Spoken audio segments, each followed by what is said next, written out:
The palace has finally caught fire, but not with flames, with the raw, terrifying rage of the Golden King. Imagine the ground shaking as a secret buried for years is suddenly smashed into pieces right in front of the throne. Olori Shadow did the unthinkable. She smuggled a dark ancestral covenant pot, the Ìkòkò Ìbẹ, into the heart of the palace. Now that the secret is out and the pot is shattered, will the ancestors forgive this insult? Was this the reason Ogunjaye was haunting her in the dark? A short prayer for you. May every hidden burden and secret covenant from your foundation that is working against your glory be shattered today by the light of truth. Amen. Welcome to Crown Gist, the home of royal secrets. If you want the deepest updates before anyone else, hit that subscribe button now and join our elite family. Out of our deep respect for the richness of Yoruba culture, we use fictional names for certain sacred rituals and titles. But as you follow the story, the true meaning will become crystal clear. The atmosphere in the palace of Akure was not just heavy, it was suffocating. For years, the walls of the palace have seen secrets, but nothing prepared the residents for the sound that echoed through the hallways on this fateful afternoon. It was the sharp, jagged sound of clay hitting the marble floor. Olori Shadow stood in the center of the court, her breathing ragged, her eyes wild with a mixture of terror and relief. At her feet lay the shattered remains of the Ìkòkò Ìbẹ, the bloodline covenant pot she had hidden from everyone, including her husband, the Golden King. My Crown Gist friends and families, you guys know, they say when the silence in a room becomes too loud, something is about to break. After the pot shattered, there was a silence that made people afraid to even blink. The palace guards froze, the attendants stopped moving, the very air seemed to stop circulating. Olori Shadow didn't shout, she didn't scream. When she finally spoke, her voice sounded like it was coming from a deep, dry well. She told the room that she was done. She confessed that for her whole life she had been a slave to a burden she did not choose. She looked toward the throne and declared that from this day forward, her loyalty belonged only to her husband and no longer to the dark secrets of her father's house. But while Olori Shadow was busy feeling a sense of freedom, the Golden King was undergoing a transformation that terrified everyone present. He didn't just stand up, he rose like a mountain about to erupt. The sound of his movement was aggressive, his chest heaving with a rage that was cold and calculated. This wasn't the anger of a husband who was just annoyed. This was the fury of a king whose sacred space had been violated. He stepped down from the throne, his jaws so tightly locked it looked like stone. He walked toward Olori Shadow with a slow, predatory grace. Every step he took felt like a heartbeat thumping against the floor. When he finally stood directly in front of her, the height difference made Olori Shadow look like a small child standing before a storm. "How dare you?" His voice was a low growl that vibrated in the chests of everyone in the room. "How dare you bring your Ìkòkò Ìbẹ into my palace? Who do you think you are? Do you think this palace is a racket place? Do you think this is your father's compound where you can bring any spirit you like and hide it under my roof?" My Crown Gist friends and families, you have to understand the gravity of this. The Golden King realized that while he was sleeping, while he was performing sacred rites for the land, a foreign ancestral covenant pot was sitting right there in his house. He felt insulted. He felt betrayed. He looked at Olori Shadow like he was seeing her for the first time, not as a wife, but as a stranger who had smuggled her enemy into his camp. He began to question her, his voice rising with every sentence. He asked her if she realized the danger she had put the entire palace in. He reminded her that the ancestors of this land do not play with foreign covenants. For months, Olori Shadow had been complaining about seeing shadows. She had been running from room to room claiming that something was chasing her. Now the truth was out. The thing chasing her wasn't coming from outside. It was the very thing she brought inside. The king's rage was so intense that the Ife elders who were present began to tremble. They had seen the king angry before, but never like this. This was a man who felt his authority had been challenged on his own sacred grounds. He stood over the broken clay, pointing at the shards as if they were poisonous snakes. He demanded to know how long she had kept it hidden, how many nights she had slept with that living contract while she was under his protection. The vibration in the palace was so high that you could almost see the walls shaking. As the Golden King stood over Olori's shadow, everyone began to remember the warnings of the past. You see, the secrets of a palace are like an onion. You peel one layer and another one is waiting to make you cry. The king's voice thundered again. You get this hidden. You slept with the spirit under the same roof where my ancestors stand. As he spoke, the pieces of the puzzle began to fall into place for everyone watching. People started remembering what Baba Moshe had said in the past. You remember Baba Moshe, the experienced juju man who has seen it all. He had once dropped a heavy hint that people didn't quite understand until this very moment. Baba Moshe had claimed that if it wasn't for his spiritual intervention, Olori's shadow would have been long gone. He said on the day that Ogunjaye was spiritually unleashed and went after Olori's shadow, it wasn't just a random attack.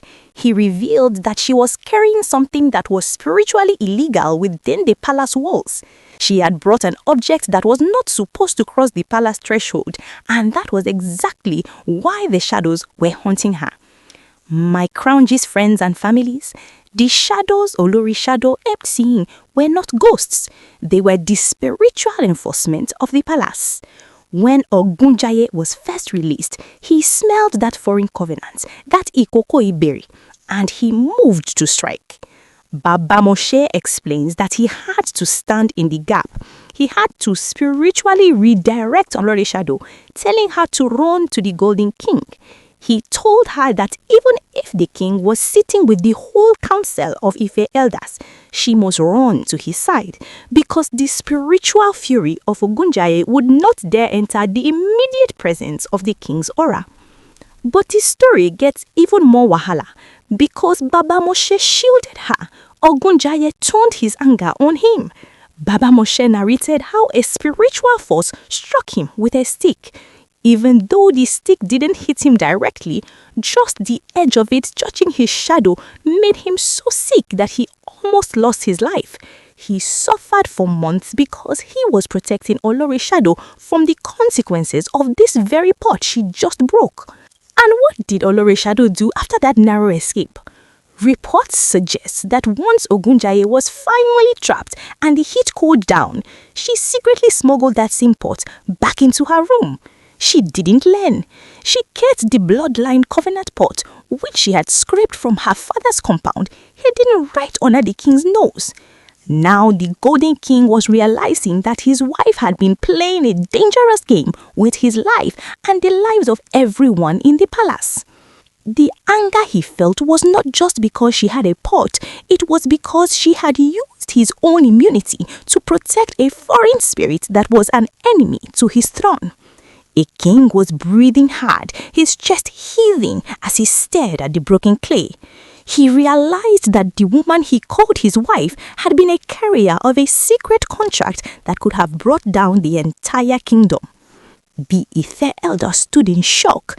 They looked at the broken shards and then at Olori's shadow, who was now shivering on the floor. The gravity of the situation was sinking in.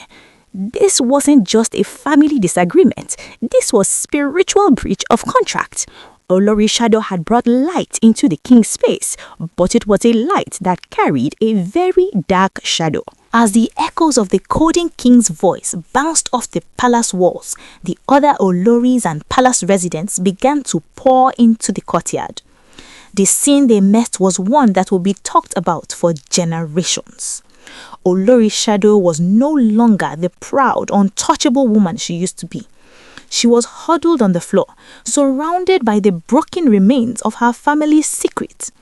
The atmosphere turned from anger to a strange kind of sorrow. You see, in a palace, when one person brings in a wahala of this magnitude, it affects everyone. Queen Naomi and the other wives stood at a distance, their faces a mixture of shock and pity.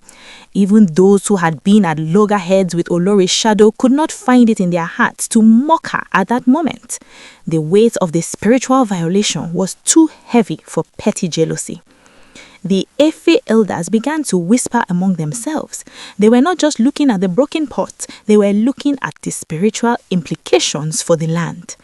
Some of them began to argue. One elder muttered that the fact he had the audacity to bring that pot out to the light, to slam it and break it in front of the throne, might actually be her saving grace. They argued that because darkness only thrives in secrecy, by bringing it into the light of the king's presence, she had officially severed the tie. But other elders were not so forgiving. They were shaking their heads, saying that Olori's shadow had effectively shot herself in the foot. They believed she should have taken that pot far away into the deepest forest or a distant land to break it where the palace ancestors would not be offended. By breaking it right there on the king's marble floor, they felt she had splashed the dirt of her family covenant onto the purity of the throne. The Golden King remained standing, a tower of silent rage. As the minutes passed, his anger seemed to settle into a deep, painful disappointment. He watched as Olori's shadow began to wail.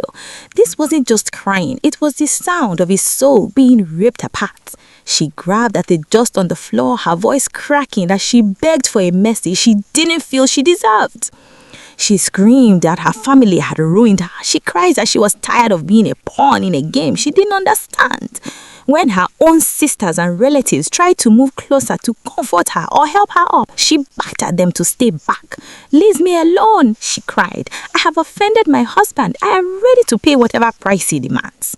She refused to let anyone touch her, staying in the dirt, choosing to face the full weight of her actions alone. My Crowned's friends and families, it was a moment of total brokenness. People who had seen Olori's shadow move with shakara and pride in the past could not believe this was the same woman. She was admitting that the protection she thought she had was actually a prison. But even as she cried for forgiveness, the elders remained stone-faced. In their eyes, the law of the land is higher than the tears of a woman. The palace remains in a state of high alert. The breaking of the Ìkòkò Ìbẹ has opened a door that nobody knows how to close. The Golden King has reportedly retreated into his inner chambers to consult with the highest spiritual authorities of the land. The question on everyone's lips in Akure is simple. Can the palace ever be the same after such a breach? Some say that Olori's shadow will be asked to undergo a massive spiritual cleansing, a process that might take months and keep her away from the king's side. Others believe that a broken covenant will bring a backlash from our own family, who may not be happy that their secret contract has been publicly destroyed. The wahala is shifting from the palace to the spiritual realm, and the tension is far from over. As for Olori's shadow, she remains in a state of total submission. She has lost her stubborn strength, but she may have found her truth. Whether that truth is enough to restore her position in the heart of the Golden King is something only time will tell. The shadows may be gone, but the scars of this secret are etched deep into the palace walls. My Crown Gist friends and families, as we conclude this update, I must remind you that all the information we have shared here, the breaking of the pot, the rage of the Golden King, and the secret involvement of Baba Mosheyu is all based on alleged reports and unverified rumors making the rounds on social media. None of this has been officially confirmed by the palace or the individuals involved, so please do not take these stories as 100% fact yet. These are social media rumors, and we're only bringing you the gist as it is being discussed in the digital streets. What do you think? Did Olori's shadow do the right thing by breaking the pot in front of the king, or has she caused more trouble for herself? Let's talk about it in the comments below.